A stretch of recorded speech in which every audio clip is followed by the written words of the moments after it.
Okay, so we are experiencing our first full-scale hive attack. In this case, it is by wasps, and it's a combination of yellow jackets and just regular wasps. They've been trying to sneak into the hive, and I've seen a couple of them actually make it in. I also, during my last hive check, had the opportunity to see what my girls do to interlopers. The wasps want to get into the hive not to eat the honey, but to eat the larva. It's a really good protein source. You know how they like to get onto your barbecued meats when you're outside? Well, they think that larva is a delicious treat as well. So I've been kind of watching and seeing these wasps trying to sneak into the hive. Sometimes they get chased out, sometimes I see them make it in, and I'm not sure what's happening inside the hive, but boy did my girls unleash on the wasp when I had the hive open.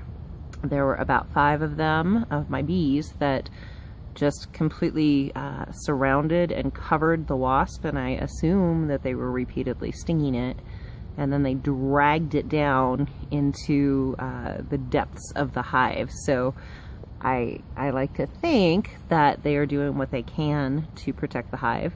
I have put their entrance reducer back in. This is something you wouldn't normally do in the summer, especially when you're having your new brood coming out and flying around and doing their orientation flights, but it also limits the opportunities for the wasps to sneak in and gives a smaller area for my guard bees to cover. So I've got this in, and I'm hoping that my solution, which is this, will solve the problem.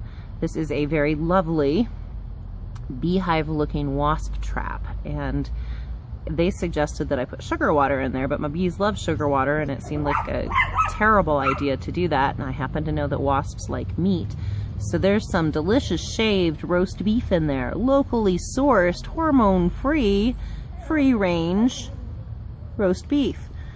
The wasps are having a delicious meal, but they are not going to get out of there again. So this is like their last meal.